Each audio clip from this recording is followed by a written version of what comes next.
Hello, everybody, and welcome to the Something Something podcast. My name is Eric Kasloff, and with me, as always, is Larry Sands. Party on, Larry.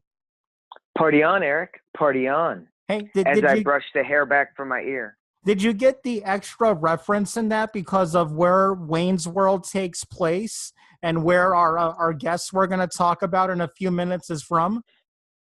No, I did not. Oh, I'll explain later. What reference was that? I'll explain. Okay. Okay. You mean a little something like the Windy City? Yeah. Maybe where the Chicago Cubs play? Okay, so you did something big yesterday, man. You wrapped your movie. Yes, the never-ending. I was so happy because, number one, I'm done shooting, but this is every time we've done our podcast in the last couple of months, I've thought that was for sure the last and final day of shooting, and then we had to change the cast member and do some additional days of shooting with that, and then came more additional days. But I can officially say that I have nothing else to film, and now I get to put it together, edit it. So on a fake editing software called. No, actually, I think I'm going to switch over to Premiere. I really do. You're ready to jump into the deep end. And I have to because my laptop. And I don't want to get into Final Cut X, and I don't want to do it. But I am happy to say I'm done, and I'm happy, and I'm wrapped. I'm a lot relieved and ready to move on from the shoot. You always kind of are looking for something to do, and you want to do it, and then when you start doing it, you can't wait for it to be over, and then when it's over, you're kind of like, well, I kind of want to do something new now, right? So, But it's easy for actors to do that and go to different projects, but when you're like, and you know this, and I think our guests will know this as well, we'll get into that as soon as I give my update. Yeah. Yes. Tell me what's going on, and then we can jump right into our guests because I have some questions about stuff. Okay, so how is everything with you? Okay, so Hillsborough Road, my throwback 80s slasher movie, just hit 62 pages in the third draft. So as soon as I hit 68 pages, I could just type, and then they all went to have lunch, the end. And it would technically be a feature. That's right. That's right. I think that's how I'm going to end it. I'm not going to explain anything, but the second I hit 68 pages, and then they all went out to have milkshakes. The end. Oddly enough, that would be so avant-garde. I mean, Eric, you would start to you need to put in like a little pencil mustache and carry around a cigarette the opposite way. Right? Like, hello, my name is Eric. Kind of like a French guy. So you could be an auteur. So that would be good. That would be great, actually. And personally, I could call you Eric. I love French people. I don't know why he wants to make fun of French people. I'm all for it. I'm all for the liberation of Quebec. So send all your angry emails to Larry Sands hates my country of origin. Okay, but before you do that, let me just say I love French fries. They're from Holland. So anyway, we have our brand new guest. Hey, so I have a segue into it. So okay. Last Christmas, me and our good buddy Dylan over at Slasher Movie Review talked about our favorite Christmas-themed horror movies. On that episode, you talked about your favorite, romantic Christmas-based horror movies because you do like the romantic comedy, Larry. Okay, first of all, Eric, let's be clear. It's not just romantic comedies, it's Hallmark romantic comedies. Okay. And this was all about the Christmas specials from Thanksgiving all the way until I believe it's January the 3rd. So I just want to let you know, But Eric. well, let's But be yes, honest, we both like I'll admit I like a good romantic comedy, but more than that, I like it when a movie could slip in a really important message. Would you agree? I agree. And now that is nothing to joke about, and that is 100% something that I could get into. So absolutely, absolutely. So you want to And it's segue funny. straight in it? Well, yeah, and it's funny you should mention that because our guest today has done just that. Let me introduce first. Her name is Nancy Goodman. Hello, Nancy. Hello, Nancy. Hello, guys. How are you? I am fine. And I want to Good. go on record as saying this, I like French fries too. Thank you. And Hallmark. See? Yeah, Hallmark and French fries is kind of the perfect couple. Have you, That's right. in Jersey, Yeah. we have disco fries, and they are amazing. Now, what's a disco fry? French fries covered in brown gravy and cheese. No. Ketchup. Ooh, wow. French fries are the vehicle for ketchup. That's Ketchup. their job. Ketchup. Mm-hmm. Well, Yes, Nancy, that's right. well, I want to add, you are not only an award-winning filmmaker, you are an author and a food guru. So I guess, where do you want to begin? I guess let's start with your beginnings. Did you study writing and film, or were you self-taught? I did study journalism in college, but honestly, I was planning on going into advertising. I never imagined that I would end up writing a book. And so if you want to start at my beginning, I would say that was the day that my husband came home and said, "How did you get food there?" And he's pointing like to the roots of my hair. And so I think you could call that the beginning as I dove into Cinnamon Toast Crunch boxes of cereal and, head first. Oh my gosh. Yeah. But it was, and I mean, I'm kidding, but I'm not, because I was a very happy mom, wife, love my family, happy in my life. I described myself as having this food curse. I didn't look like I had an eating disorder. I didn't think I had one. I wasn't bulimic or anorexic. And so, but I just, I would go into these crazy binges of eating, and I didn't understand why, and they were devastating to me. And so that was my beginning. That is what led me to where I am, to have written the books, to have made the movie, because as you said before, I do have a message, and I felt like just like a French fry is to ketchup, that the romantic comedy was the vehicle for the message. Ooh, that worked. That's very good. That's Before very we good. get into anything deep, and I'm going to let Larry, say all the awesome stuff he is. What I loved about the trailers so much and was blowing my mind was, if you would have done a documentary about this subject, yeah, you would have reached a lot of people. But by making it a romantic comedy, some girls out there are just going to go, hey, it's the new rom-com. Let's get together and watch it. And then when halfway through it, when the important stuff happens, you're going to catch people off guard. They're going to be like, hey, wait a minute. I see myself in that character. I understand what they're going through. So I just want to applaud you for understanding the moment and just capturing it so awesomely. Yeah, that's really it. Thank you so much. I applaud you for understanding that that's what I did, because there was it was almost manipulative, because there is such a stigma, even as much as we all talk about binging and emotional eating and all that. There's a lot of people who don't want to talk about it. And so I didn't want to create something that had stigma, and I didn't want anybody to feel embarrassed about wanting to see it or seeing it with friends or whatever. So you're right. I kind of had to sneak it in, because a documentary has a darkness to it. And I need, people feel so dark about they're binging if that's what they're doing, and I wanted to take the darkness out of it, put it into the romantic comedy so that it normalizes it, because if we're all doing something, then it must be pretty normal, you know. So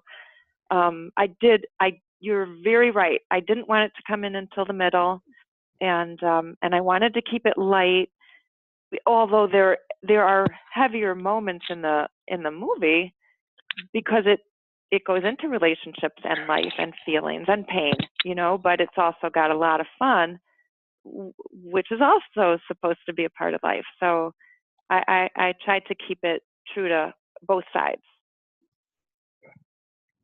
Wow. Now, okay. So I have to say, and Eric, you know this, but the one of the interesting things is about our podcast is we get to interview people not only who are filmmakers and musicians, but in the last couple of weeks, I think we've been very fortunate enough to interview creative people just like you, Nancy, that have an underlying message to the kind of content to the movie or book that they're putting out. And I think that's where everything is kind of headed. And was it, I know the book came first, right? And so before the movie, you mean? Yes, yeah, that's right. Mm-hmm. And with the book,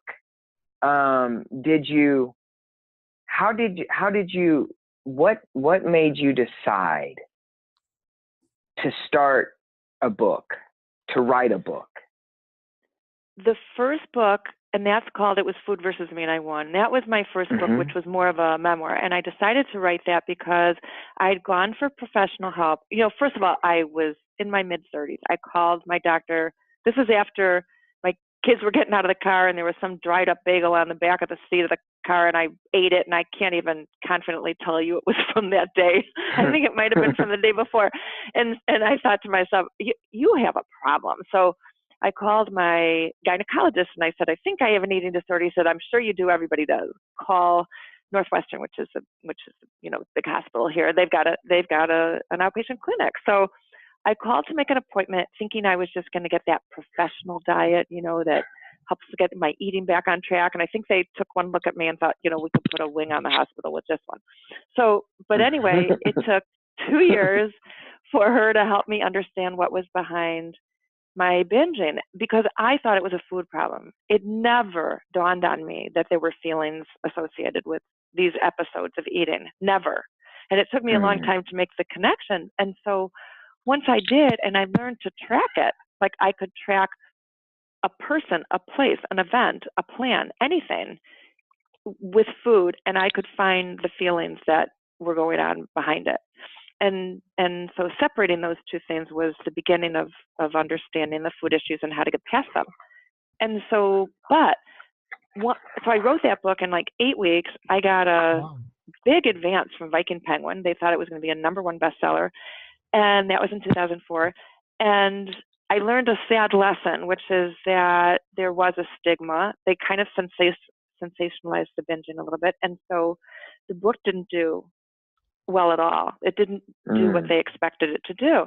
And then I thought, and the media didn't pick it up, because at that point, binging was just not talked about the way it is now. And it was, they pitched it, I think people saw it as something kind of dark and, ooh, we don't want to talk about that. And so, so that's when I decided, all right, how do I get this to my millions and trillions of girlfriends out there and boyfriends who are doing this, you know, and need to understand why. And so that's when I thought, okay, you send it through fun. That's the way to do it, where there's no stigma. So that's when I came up with the idea of Surprise Me. You know, okay, let's have fun. A surprise party planner who hates surprises, you know, is hired to throw a surprise wedding for a Hollywood producer who wants to surprise his girlfriend, you know, and she's got to get the bride down the aisle without knowing she's the bride. And then we have relationships coming in, and her food starts to go crazy. And what are we learning? And what are we finding out about her voice and what she really feels and what her choices are, you know, when she gets beyond the food. And so where there's food, there's a feeling. And that's kind of what the message that's one of the messages of the movie. Now, with the movie, I know it was based on your novel, Surprise Me, and to Yes. talk about the Surprise Me novel, is that how did you approach that? Did you say, hey, look, I kind of want to base it off my experiences and then write around that? Or how did There's you a come lot up? of me in it. Yeah. There's a lot of me in it. I've always been really intrigued by the idea of friendship versus a dating relationship where one has chemistry and one doesn't, and these stories of people who are friends and then discover a chemistry later through time or through events or whatever. Mm-hmm. And the surprise parties, I mean, I did those. I have thrown just the most off the wall surprise parties, and I for a while tried to have a business called Surprise Enterprise where I would, I mean, the way I was supposed to surprise my husband once was to I rented out a theater, and I had everybody, like one of those artsy theaters, and he thought we were going to a movie for a movie group, and we got there late, and so we started watching the film, and then 10 minutes in, the film stopped. It was a big picture of him sleeping on the screen. The lights went up, and everybody in the audience was our family and friends stood up, faced him, and yelled surprise. And he was just his face did not move. Like it was hysterical because I got him. I mean, he was hard to get, and I got him. So all kinds of parties I would do like that were just. So I had a basis for a story, with the surprise parties and with the relationships that I'd learned a lot from, and the therapy, so it's kind of all woven in.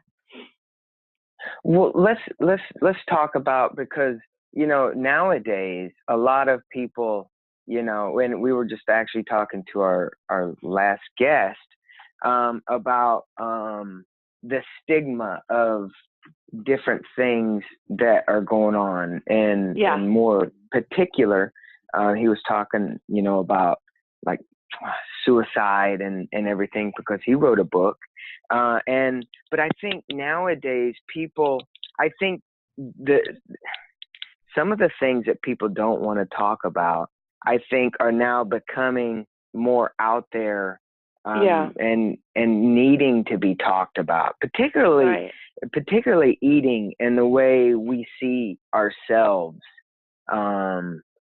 in the mirror, which is a big thing. And it's not, and I must say, it's not just women, it's men too. Exactly. Oh, this is a people.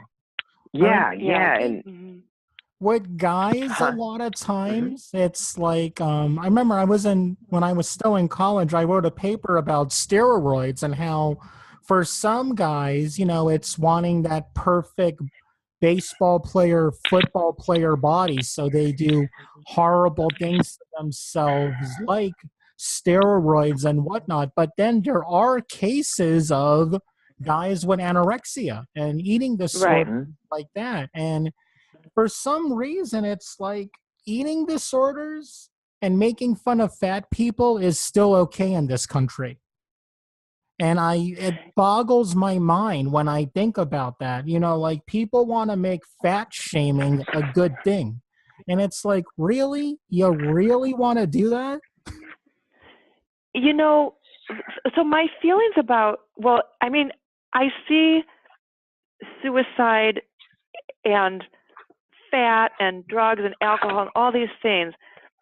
I see that we as a society, or maybe we as human beings, we think we're not equipped to handle pain. And so we do all of these, or discomfort, and we do all of these things to avoid it. And so feelings are painful. They can be really severe and in the moment. And we're not taught as children how to manage feelings or even to expect those kinds of feelings. And I think they scare us. And so, listen, if it's too hot in the room, we turn on the air conditioning. If it's too cold, we turn on the heat. We don't ever want to be uncomfortable. If we're hungry, we want to eat. If we're uncomfortable with the people that we're around, we want to drink. If we want to feel a high, we take drugs. We don't want to feel what we're feeling. We do anything to avoid it. And so when I look at somebody who's overweight, I see someone who's avoiding pain or avoiding boredom or avoiding discomfort. I think in families, there's a lot of conversations that need to be had that aren't, and I think there's a lot of things going on that are painful and hurtful and stressful, and rather than having people to talk about it or journal it or whatever, a lot of people are sitting with these feelings and they don't know what to do with them, and they don't know that they're just feelings. They're just feelings, but they are powerful. They're powerful.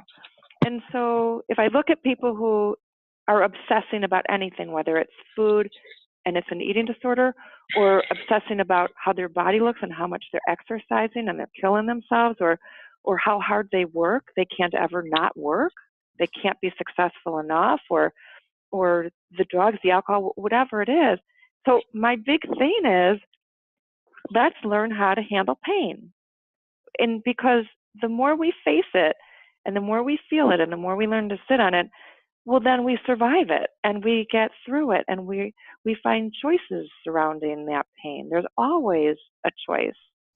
And so that's what I want to start talking about. That's what the conversation that I hope this movie brings out is feeling and sitting on pain, making choices, and also being able to leave pain for fun, like healthy grieving of anything is feeling it, grieving it, feeling like crap, letting it take over, and then stepping out of it so that you can be laughing and enjoying your life again. But if you're not feeling pain, then I think you're going to something to avoid it.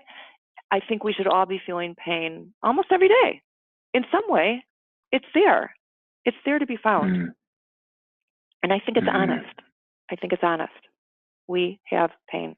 Life doesn't always go the way we want it to. Yeah.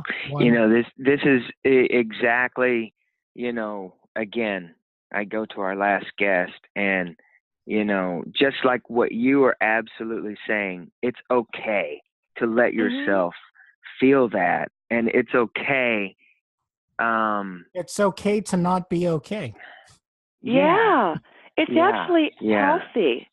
Because if you look at people who are trying to always be happy and always feel good, and they think something's wrong with them because they feel bad, well, who doesn't feel bad? We don't always show it. Facebook is full of all the happy pictures, but we don't look like that. We don't. That's not our everyday. And I think the more we all connect over that, the more comfortable we are with each other, the richer our relationships are, the more honest they are, and so I think it's an exciting topic. I don't think it's depressing. I don't want it to be a depressing topic. I think what should be depressing is all the things that we go to avoid the topics. We can have these conversations and be honest about our crappy feelings and our sucky lives and laugh about it and share it, because we all have aspects of it, and it lightens the load. We connect. That's how we connect.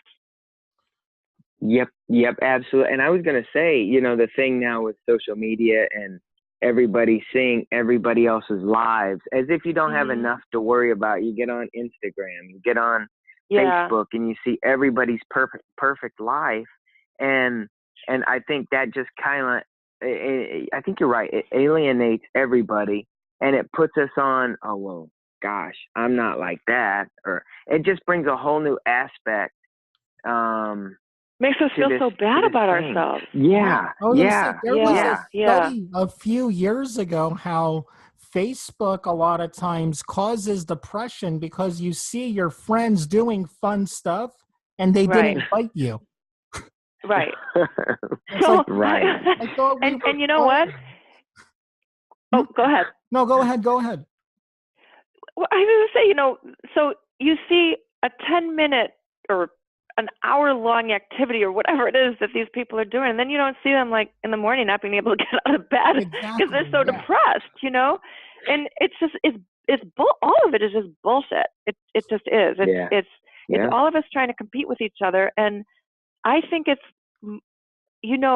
when I wrote the book, the first one, because it's very revealing. It's not like it's an attractive thing to eat the bagels out of the car floor. It's not my prettiest moment, and so I felt sick after I wrote it, as it was about to be published. I actually really got like a stomach flu. And I think it's because there's such a vulnerability to it, and you can be judged but then this wonderful thing happened, which is that I heard from all these people who were so thankful, and what an angel you are, how brave you are to do this, and that's what made me feel so good. And I'm not comfortable around perfect people who try to put themselves out in that way. It makes me so uncomfortable because, first of all, I don't trust it. I don't think it's even true. And second of all, I don't feel like they're real. I'm much happier with people with lots of issues and problems and who can talk about it because I do, and I want to. Yeah. And if you looked at me, if you look at me in my life, you would think I have a perfect life. I look like that. I mean, I can look like that. We can all look like that, Yep. But I don't think that's what people are going to attach to. Well, I think when it comes to social media, a lot of times it's not about making others look at your life and thinking that it's great. I feel a lot of times it's you trying to go, hey, everybody, look how great I am. Look how great I am. Look at this restaurant I went to. Isn't it great? Look at this new thing I bought. Isn't it great? They're still, even though they look like they're being perfect, they're trying to convince themselves that they're doing something good. Yeah. That's very true, very true. But those of us, and I say us, but those of us looking at that, I think that's where everything kind of gets messed around with and convoluted, and you start thinking, oh, why can't I go take that vacation? Why can't I be at the beach? Why can't I fill in the blank? And I think that's where it's, that's the danger part in it, I guess. Right. But yeah. And, actually, I know what, so your book, right? Your first book, Food versus, what is it? It was Food versus Me, and I won. Yes.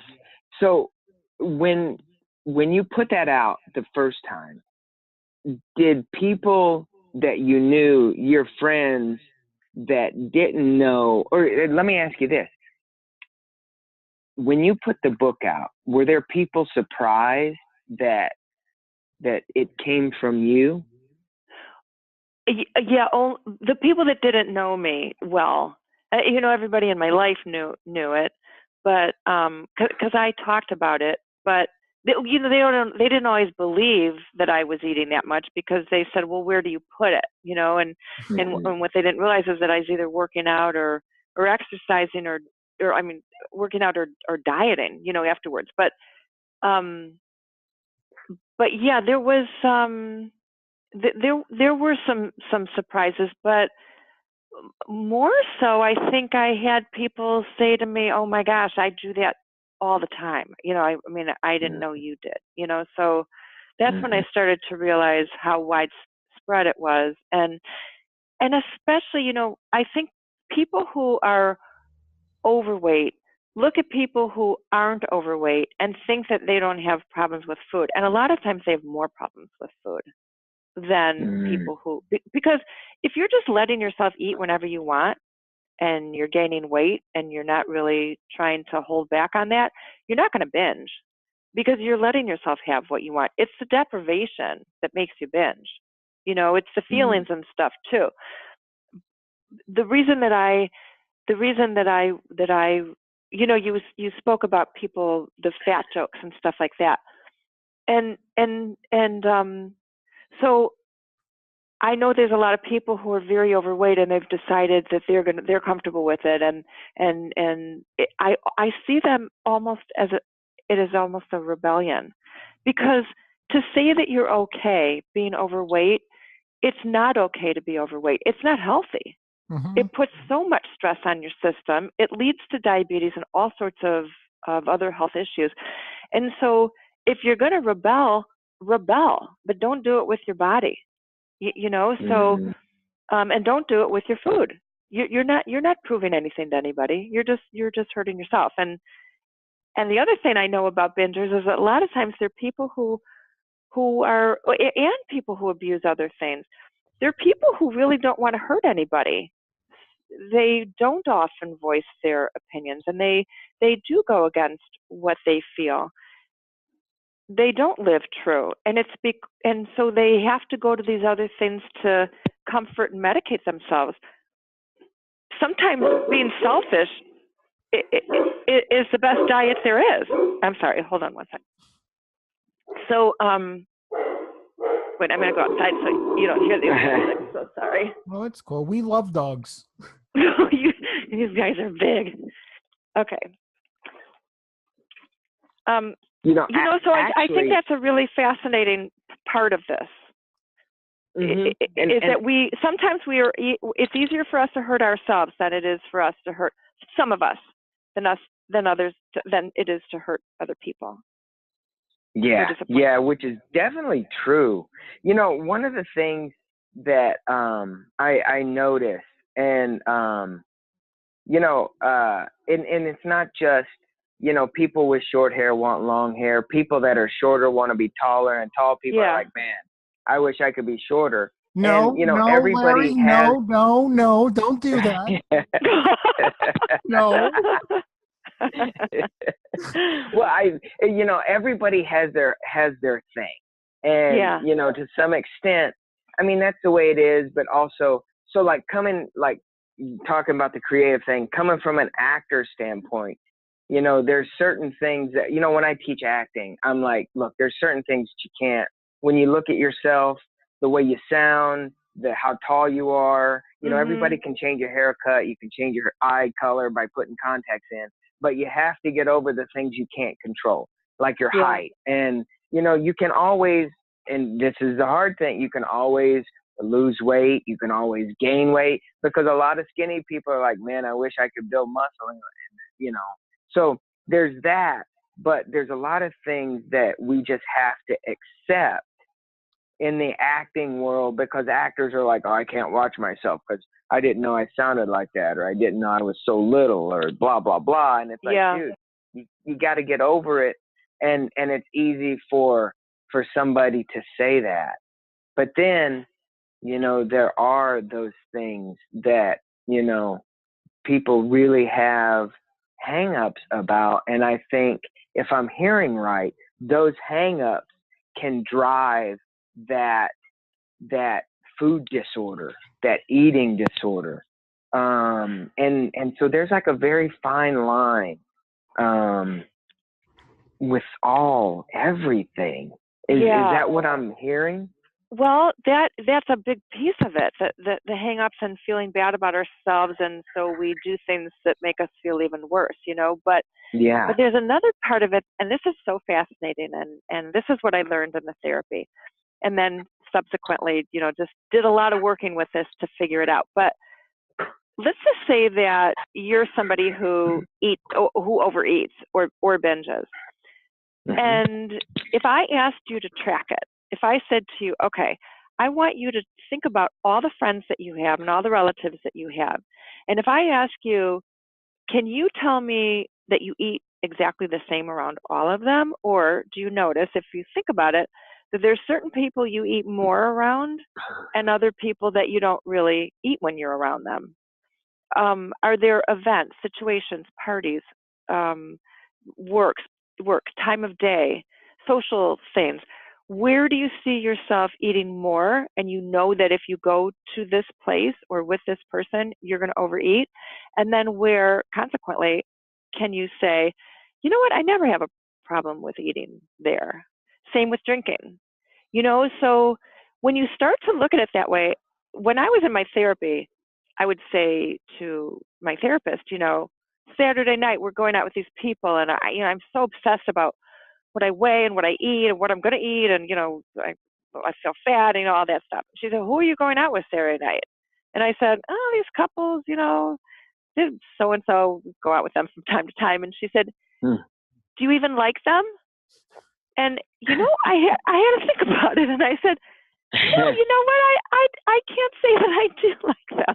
They're pretentious. I'm not comfortable. I don't even know why we go out with them. And so once I started to be able to identify, why was I always eating so much when I went to my mom's? Why was I always eating so much when I went to my in-laws? They're all people that I love, but there was stuff, and I wasn't looking at the stuff. I was looking at the food. And so anytime you're obsessing about anything, what the neighbors are saying, that you are shorter or taller or fatter or thinner or dark hair or light hair, whatever it is that you're obsessing about in that moment, there is a feeling of pain or discomfort behind that obsession that needs to be looked at, because once you identify it and you feel it and you face it and you look at it and you talk yourself through it, the obsession goes away. Like magic, it goes away, because you've dealt with the feeling that propels it. Obsessing is energy, and feelings are huge. They're these. I'm lost for a word, but they're like cupcake holders for feelings and energy. And energy is what's behind all these feelings. That's why meditation is such a huge component in calming us, because you're clearing the feelings out for a while, but they will come back. And so you have to learn to identify them and feel them. They're a part of you. They're wonderful because they're giving you information. Sometimes it's false information. That is so heavy. It's heavy, but sometimes those feelings are false. Okay, I'm walking into a party and I feel like the biggest loser. So what? I made a movie, they did this and this and this, and they have a marriage intact. I'm divorced, or whatever it is. I can go in there and feel horrible about myself, and someone else can look at me and think that I have it all going. But those feelings, they're not true. But then there's other feelings that are so true. And if I don't listen and face those true feelings, and if I don't work through them, then I am going to start obsessing about things, because I'm not working along the truth. My goodness. I'm sorry. This which part got you? It's heavy. Nothing. Yeah. Well, all of it. Oh my God, it's so heavy, but it's such a good thing, because we one of the awesome things about our podcast, and this has just come to light in the last year, because everybody, and I say, you included, have opened up this whole thing. I know for me particularly, because and it's just like what you're saying, especially when you're in the creative field, because like when you do stocks and bonds, and you're a lawyer, you're a doctor, and you have that thing, like you go to work every day and you do something, you have this, I guess, the finalization of this thing. But when you're a creative person, yeah, I've made a movie. Yeah, I make this, and yeah, I create this. But it's in our mind. It's like, well, gosh, I mean, yeah, I guess I did work 3 months on a movie, and I edited, and I did all this, and yeah, I put it on Netflix, or I put it on here. You can go watch it, but I mean, really, what have I done? And people are like, oh my God, you create movies, you do this, you do that, and in a way, I know, like, and Eric, you and I have talked about this, and we're not diminishing ourselves, but there's so much more that I think that we think as creative people, and I say me, that I could be doing, but yet, I mean, it's just so crazy to think that it is how we diminish ourselves. Yeah, and creative people are, it's so funny. My the guy who scored the movie, and he did the most beautiful job. I'm so proud of the music in this movie. But anyway, he is I mean, he's a musician, so he's a creative, and we got very close. He's just a wonderful, wonderful guy. And I was in there, just feeling bad about myself one day, and he said, creative people, they don't think and process the way non-creative people do. He said, if you're feeling misunderstood by somebody who's not a creative, you can't feel bad about yourself because they will never understand how you think. You're like a Martian. The upside of being creative is that we get to create, and it's so thrilling and it's so exciting. But the downside of it is that we are a little bit screwy. We're a little bit screwy, and so. But that's what makes us creative, So. And that's what makes us great. Yeah, it is what makes us great. Yeah, it's what makes us great. And so, I look at people who are in the professional world, and I think, oh my God, how can you do that? How can you be so professional? And man, are you good at that? And they're like, I mean, I can't even balance a checkbook. I wouldn't even know how to do it. But I used to like to get. That's how I would get mail. Just get some attention. It's just bounce a check. But so we all have these things to admire about each other, but I don't think you admire people unless, the Facebook thing that, getting back to that too. Yeah. When you keep trying to prove yourself and how great you are and how perfect you are, you just feel you end up feeling worse. Yeah. And I think it's easier to and I think you are more loved and certainly liked if you're honest about the fact that you're not happy all the time and you don't feel good all the time, and then other people don't feel so bad about feeling bad, So, yeah, and like you said, that I think is what connects us all. That everybody's story, everybody's emotional story, everybody's bumps and bruises. Yeah. That's what connects us all, and I think that's the most important thing. And now I should say before we talk about this movie, because I know you're the producer, right, and the director. Yes. I do want to mention you have a children's book, and I want to just, because I don't know, I just kind of want to throw this out there. This might be a 2-part episode. I'm not sure, because we've talked a lot about something that's so important, and not even getting to the creative side, because you've turned, and to really be honest, can we just be honest? I mean, you've turned this story that was meant for something. And now this may sound or come out wrong, but you've used your story that was meant to do harm to yourself, to make you maybe feel better about yourself, but you've turned it around and you've made it so creative, and you turned it into your creative passion that you really, not only did you write about it in a novel and you put it on in a movie, I really think you should go out and do public speaking and be inspirational, because that's what it looks like. This is amazing. You're an amazing person, first of all. Oh, and thank you. Yeah, you're welcome. You're welcome. And not only do you have these novels out, right, this book and then a novel, but you also have a children's book that can you just, and it's called Cookies Don't Fix Boo-Boos, which I think is such a cute thing.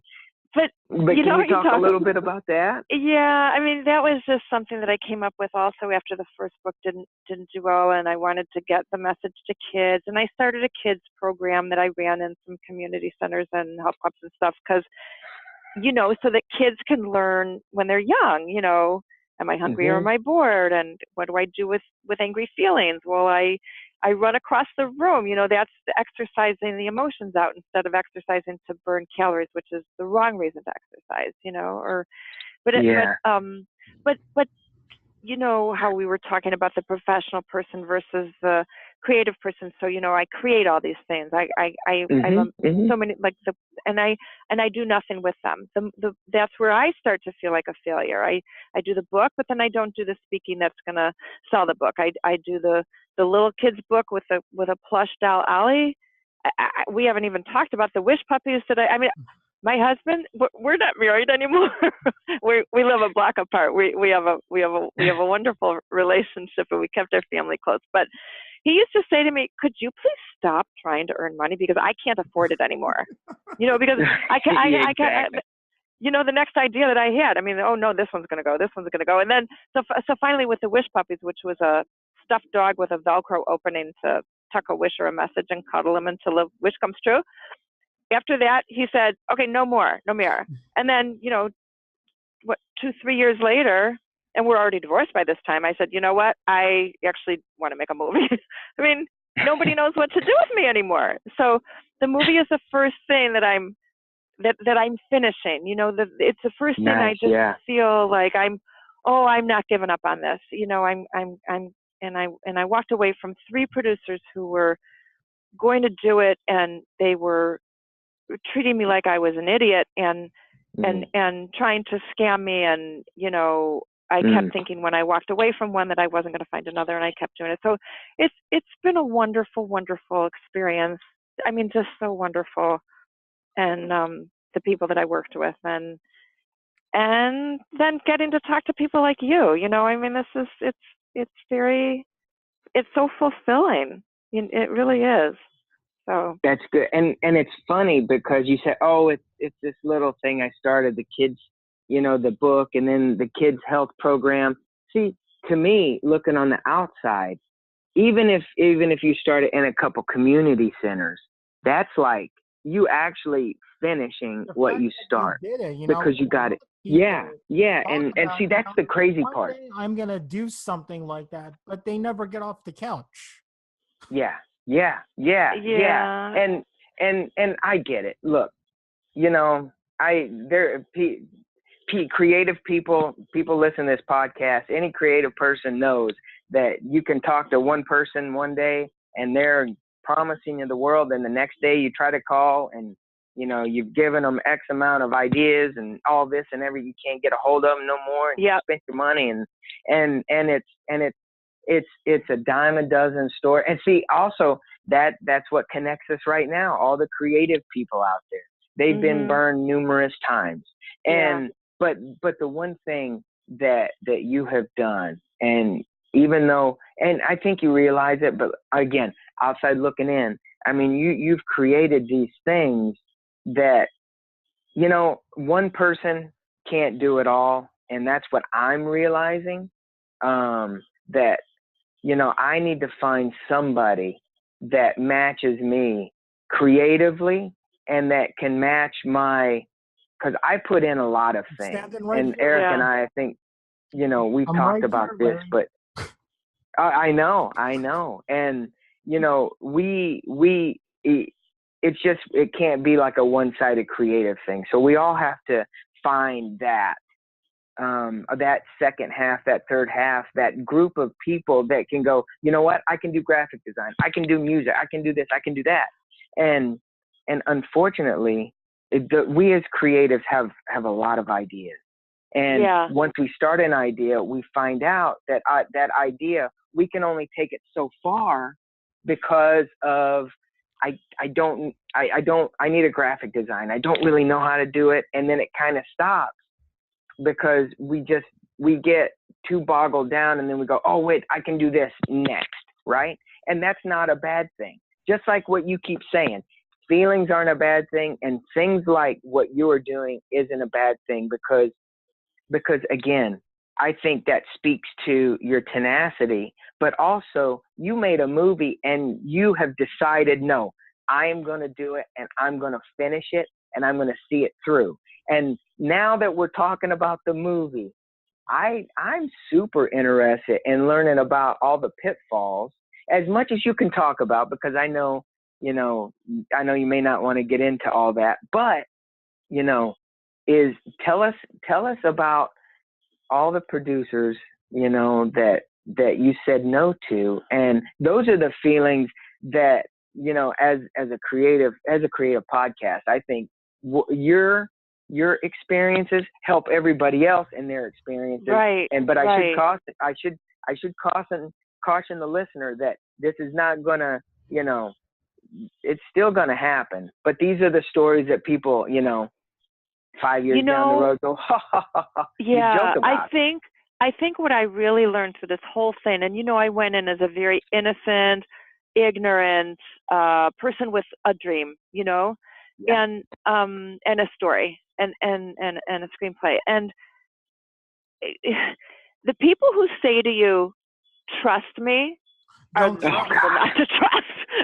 Oh God! You know, think about it. Would you ever say that to somebody? I don't say it to anybody. I just assume they're going to trust me or they're not going to trust me, but I'm going to do whatever I'm going to do. I mean, I trust what I'm doing, but I don't have to ask somebody to trust me. It's up to them whether they trust me or not, you know? That's the thing. I got to jump in here before I forget what I'm going to say, because everybody I talk to, everybody I work with, everybody that I come in contact with, I say, look, I'm not going to promise you nothing. And I can't promise you. All I can promise you is that it will look okay. It might, and you know, let me get in and color correct it and do all my stuff and editing, but it will look good. It will sound good. And we can get a finished product. That's what I know I can do. Right. And that's telling somebody what your job is and what you will deliver, which is very different than saying, trust me, you know. So the difference between these producers that I would go to, first of all, when money's involved, and you have to trust your gut, because I think we all kind of know when we're not feeling quite right about somebody and who they are and what they're putting out, and maybe sometimes it takes a little spending time with them to figure it out, you know.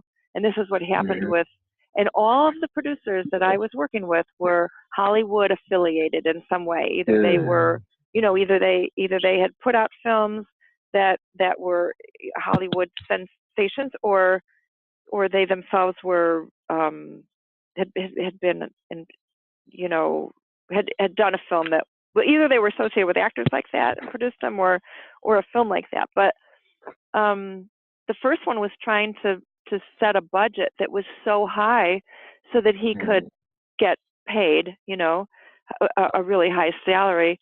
And I started to just sniff something that didn't feel right. And he was dismissing me, and he was treating me like I was stupid. And I walked away from him. The second one was wait, real quick, because I know this happens to a lot of people. Yeah. Now, what was the tipping point, and what was your gut reaction? What was your first thought? So the first question is, what was the very tipping point when you said, I got to be done? It was when I took a look at the budget. So he was not even bringing the money. I had to bring the money. I had to find the financing, and he was just going to produce the film, hire the cast, the crew. That's warning sign number one: a producer that doesn't know where to get money. Well, you know, from. It's like when you get hurt by your first producer, you never forget it. I mean, Larry, I still can't look at the Percipient poster that I have without getting stomach pains and getting into a big ball of depression, because you expect someone wants to help you tell their story. This is before you get your thick skin and, you know, your kill or be killed attitude when it comes to movies. Mm-hmm. Yeah. Right. Yeah. I mean, you know. Anybody who's anybody who's crazy enough to try to make a movie has to know that they are up against everything that's going to try to knock them down. You know, it is a tough business. It's probably one of the more full of bottom feeders type of business. And you and all of us who are embarking on this, we do have a dream. It's very different than taking a job or, you know, studying or whatever it is. We have a dream, and we don't know if we're going to get there, and we're going to want to believe everybody who tells us that it's great. And so that's a place too where you have to listen. You know, one of the things I had to learn was I had to listen to myself in terms of the kind of people that I was going to trust, and I had to be very watchful of them. But I also had to listen to everybody. And I think that's probably what got me here, was listening to the criticisms and asking for them, because I needed to be flexible in my thinking, but I also needed to be really watchful of what other people were doing, you know? And so those producers I can take the criticism. What I couldn't take was being dismissed as though I didn't have a mind. Yeah. You know. Yeah. And this was my project. So yeah, when I started to, you know, money is, there are a lot of people who are hungry, and they will do anything that they can to suck money out of you, telling you that they love your project. And it's hard to decipher who's honest and who's not, you know, and who's worthy of it, because it does cost money to make a movie, and you are paying people. And so you have to start to evaluate, are they good at their job? Are they producing? Are they creative? Are they talented? What have they done before? You know, what's their track record? And it hurts you so bad that when a good producer does come into your life, you don't know if you could trust them. Right. You know, I think you can't. Yeah, like a pet, like a dog. You know, a dog has a bad owner. They're going to be afraid of people, even if they get the most kind, loving owner in the world. They're going to be very afraid at first till they learn to trust again. Yes, but maybe what you have to learn is that it's okay not to trust. And maybe, you know, this is not somebody who you're bringing into your personal life. This is business. It's business. And so you shouldn't trust them. Maybe if you didn't trust them, you wouldn't get burned as much. And maybe we all want to be so trusting. I went into this movie thinking, okay, I'm going to show everybody that I'm a person to be trusted. You know, I'm not going to ask for, like, for example, I didn't take a salary out of it, or whatever I can do to make sure that they see that I'm above board and I'm here to give and deliver. Then they'll do the same. But that's not the case. No. It just means they can walk over me with heavier shoes. Yep.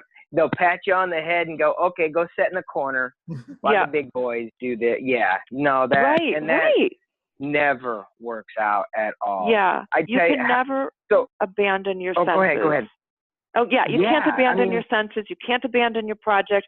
You're the only one who it's important to at that level.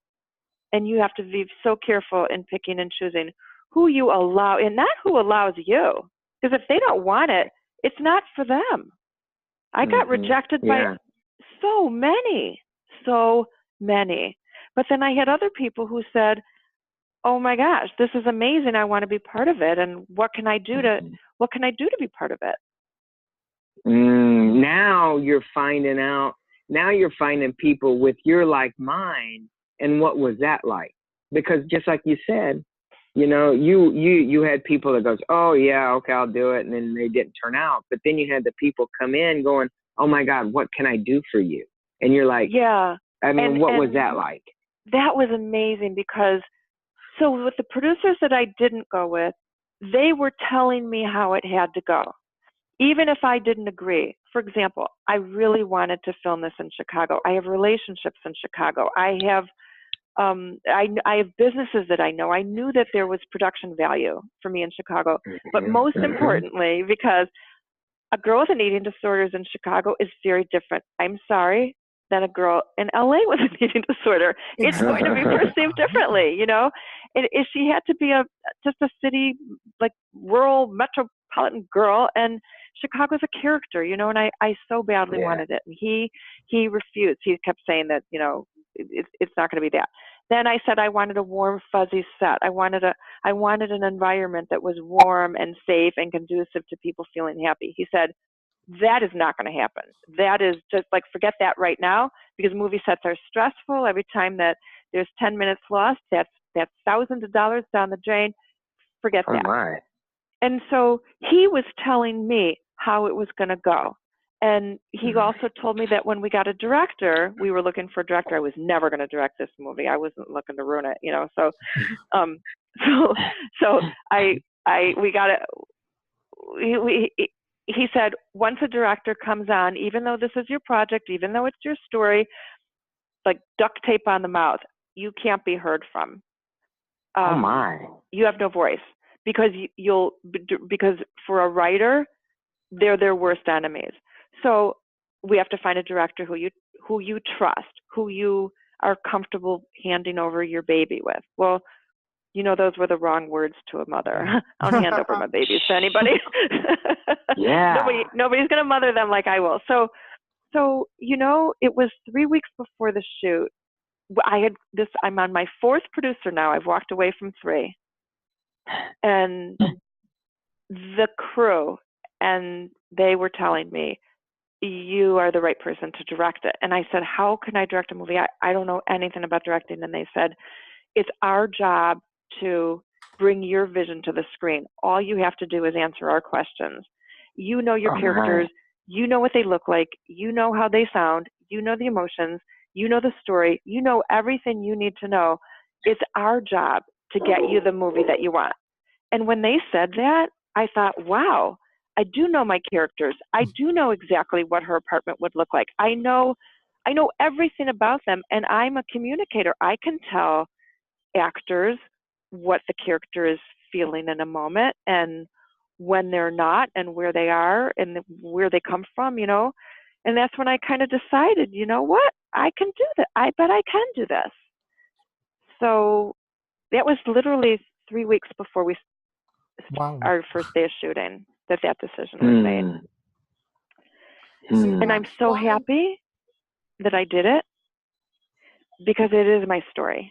And that's why I write, direct, and edit everything I do, because no one understands my characters better than I do. But since all of us are directors here, one thing about me is I never know what I want, but I know what I don't want.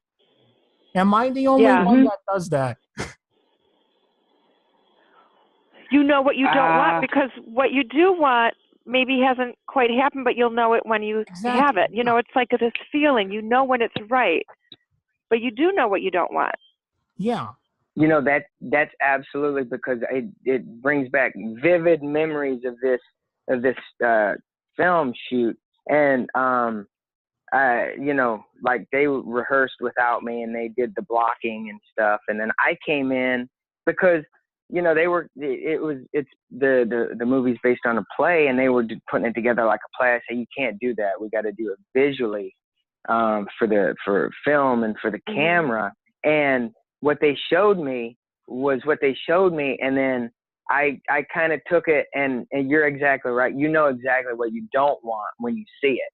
Yeah. But when you do see it, and I don't know, like on bigger sets, and Nancy, you could maybe talk about this, you know, because I don't know how you worked with the actors on set, or if you had that opportunity to do at least a couple blocking rehearsals, and then you were like, okay, cool, let's put the camera here. I don't know how you work like that, but being, you know, like the editor and director, not so much the writer, but knowing how I want to edit it going into, and edit, I direct the way I edit, maybe that's the way I say it. But in that creative moment between the actors and them kind of doing their thing, and just like not worrying about, just do your thing, act, and just walk wherever. But in that's where I find that's what I want. That's where I find what I want. Does that make sense? Yeah. The biggest I think, well, the actors told me, and of course, I was very nervous because I'm a first-time director, and these people have all got a lot more experience than I do. And so, but what I did tell them at the very beginning was, it's so important to me that you're acting naturally, that I don't want to see any acting, and the more that I can make you feel the character and understand the character, but I also want you to make it your own. So even though I've written these lines, if there's something that doesn't come out naturally, or if you feel that there's something you want to change a little bit, try it, own it. And they all told me that it's very rare to hear a director say that. It's actually the opposite. You're not even allowed to change a punctuation or an and or a the. Everything has to be exact. And so there were some places that I needed them to say it really how it was written, and that's when it corresponded to the message. The message I had so few scenes to get my message out, and I needed the words to be what they were. But in other places, I kind of let them play, and they came up with amazing things because they did understand the characters and they understood the emotions. And there were some times that I said, no, this isn't the time for that, So there was a back and forth, but I had several of the actors, even some of the ones from LA, tell me that they'd never felt, and they use this word, more safe on a set, in an environment. And that I was the best director they'd had because I allowed them to bring their game to it, and that was so rewarding to me to hear that, because and we were like a family. It was a warm, happy set. That stupid producer was so wrong. It was, you can have that. You can. And it's important that you have that, because I think the reason the movie's warm, it's very warm. And I think it's warm because of the environment that we all created with each other. Yeah, it helped a lot. Very good. Just from the trailer, it felt like a warm, safe, happy movie. There's, like I said earlier, there's a deeper thing to it, but you're drawing people so close to these really likable characters that your defenses are down. Yeah.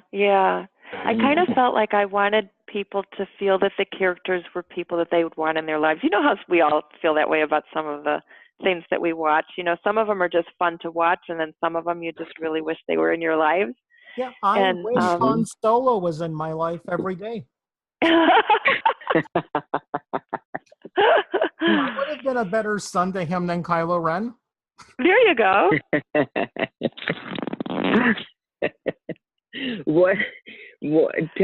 Talk a little bit about, so you had finished the film, and when did you start talking about what to do with the film? We went right into editing. There was, so the producer that I ended up with, his name is Kevin McGrail.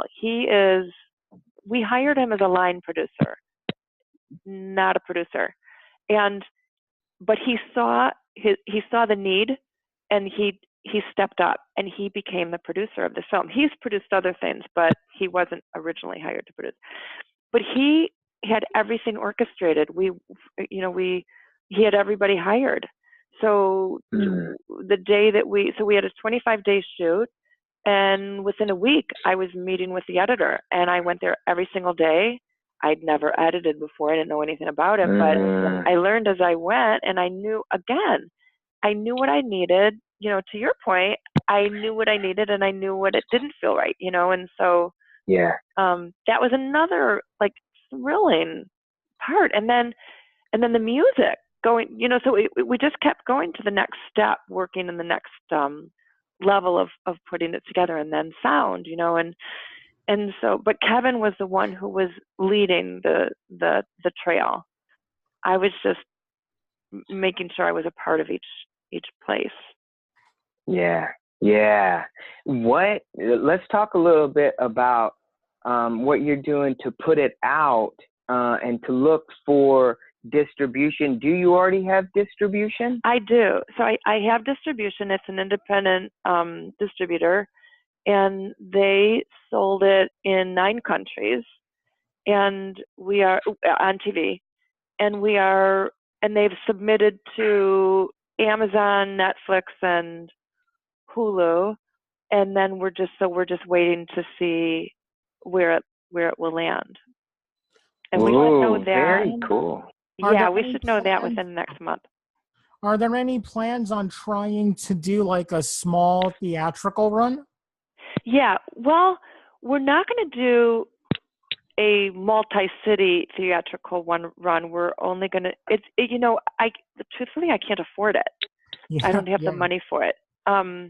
It's so expensive. But the other thing is that, unless you're a big studio movie, or unless you're the winner of Sundance or Toronto, and you get distribution right there, the theatrical runs are not, they're very, very risky because people just don't go to the theaters as much anymore. Exactly. I was going to bring, we talked about it earlier, and I was going to lead you into that. For a smaller movie, a theatrical run will destroy you. Yep. You might as well just set the movie on fire after that. I mean, sure, you could get, unless you have right, you could. Unless you're really lucky and you have a really, like, it gets out there and people go see it, and then Netflix offers you some, grand deal, or HBO or whoever. But yeah, I mean, if you're just kind of a nobody like me, to have a theatrical run is kind of, I mean, you're just throwing your money away. So do you plan on like four-walling it or anything like that? So what is that word? Four-walling means this. You find a theater, you would buy out the seats, pay the projectionist, and then you could sell tickets for any price you want. And is that like that? Isn't there what's the name of that? There's a platform for that, right? Where you can get a theatrical run doing that. There's a name of the thing. I forgot what it is. What I am planning on doing is just getting a theater one night in Chicago, inviting reviewers and critics and the cast and the crew and whoever else we can have, and have kind of a private showing for opening. Okay, like a premiere. Like a premiere. Okay. Cool. Yeah. What four-walling is, you would give people more bang for their buck. You would find an independent theater, buy out a showtime for your movie to play, but then the tickets, you make the prices a little higher than normal. But, you have you would speak before the movie, maybe play some fun make it an event. Like that. Then go into the movie. Like what my slasher movie, what I plan on doing is when we tour it, since the movie's based on an urban legend, my goal is to have other people in each city debate me about why I got the movie wrong and it really happened in their town. Oh, cool. That's so fun. Yep. Those are the creative juices flowing. Yep. That's the main thing about, because again, and I always say this because I own a camera and I do the editing. It's easy for me to shoot it and to put it together. The hard, and I need to change the way I phrase this, but the more difficult thing is to get it out to people and to get eyes to the screen to watch. Oh my gosh, yeah. That's the challenge. And that's, now that there's more things out there for independent films and things, I think now the big thing is getting it out to people, working with a PR company, trying to get it into blogs and get people to look at it and talk about it. And that is why the social media thing is changing the entertainment field, because, I mean, when Universal was still Universal and doing movies and putting them in theaters, the whole model has changed. And now, and see, that's the good thing, because we're the change makers, and we're talking to you right now, and you have changed the whole game. Mm-hmm. You are following this whole revolution about putting this stuff out, and I think just whatever I like to speak for Eric too, but whatever we can do to help you get that word out, because that's the most important thing right now. Because first of all, you're welcome. You did this movie, but also this movie, there's a meaning behind this movie, and I mean, it's your baby. Anybody that does anything creative, it's their baby. And, and my takeaway from just listening to you today and talking and everything, first and foremost, I mean, you are a genius, first and foremost, and you're so passionate. But you have the tenacity of, I don't know how to put it, but you are so tenacious, and you persevere. And I'm so not tenacious, and I'm so not a genius. I want you to know that I boiled hairspray cans to unclog them and set off a bomb in my kitchen. I mean, I really did. I really did. I thought, why unclog them in a cap of water? Like, they're big cans. They're $18 a can. They're expensive, and I don't want to waste them. I put like 5 of those suckers in a big pot. Just let the water boil. I'm not an idiot. I know you don't throw them in the fire. Like I thought water's fine. And all of a sudden, boom, like it blew out the glass in the cabinets. The lights came out of the ceiling. I had springs in my hair. I'm telling, there was shrapnel all over the place. It was so. All I'm saying, your next movie, you have to have that as a scene. I know, but nobody would think it. Right. People would say, "Oh yeah, right," like that's going to happen. well, I tell you, it was an. Well, actually, I was. Go ahead. Go ahead. No, go on. Well, I was just going to say, Nancy, is there anything that we haven't covered, because this is such an important topic? Not only the film stuff, but it's so much more important. Is there anything else that you would like to mention before we wrap up and let people know? If there's anything we've missed, is there anything that you'd like? The only thing is that for people who are, I was so depressed and upset that I was binging. I would look in the mirror and I would say, I hate you, because I would make myself so sick, and I didn't know why. And it took over it was private moments, no, my kids didn't see it, my family didn't see it, but in those private moments, I was so devastated, and I didn't know how to live my life anymore. And so to think that this is what happened from there, it is so important, because for anybody who's doing that or doing anything else where they look in the mirror and they say, I hate you, it's the feelings that we hate. It's not us. It's not who we are. It's those feelings are, like I said before, they're strong and they're powerful, and many times they're wrong. And so that would be the thing I would really want people to take away, is that that we all need to talk about managing those feelings and separating ourselves from them and moving on from them a little bit. And I think that the road to happiness is pain in moments. Wow. Ooh, I think that's it. Oh boy, could I use that quote? The mic drop right there. No doubt, that is the ultimate mic drop. I tell you, I have to just say, thank you for sharing yourself and your creativity. Yeah. Oh, guys, just thank you. Listen, I've so loved talking to you. I really have. You understand. You're real and honest, and you get it. And I'm sorry that we're just not in the living room together, where we could just kind of keep going and going and stay up late and put our jammies on and make some popcorn. That sounds perfect.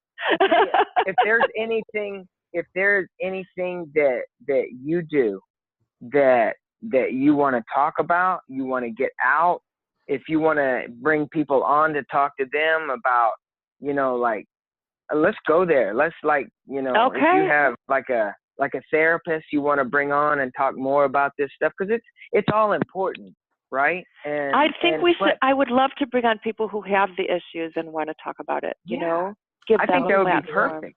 Mm-hmm. Yeah. It's anonymous. And Yeah. Oh yeah. Mm-hmm. And you know, there is one thing that it is quite amazing how art and creativity really does come. It's something that comes out of what we've seen is nothing, or there's nothing left. But then somehow, some way, we take those pieces and we put them back together, and we just form something creative. So thank you.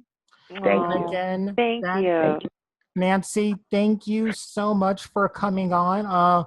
The link to the webpage for the movie, and also where you could get the books and all the other awesome stuff she has for sale, will be in the description of this episode.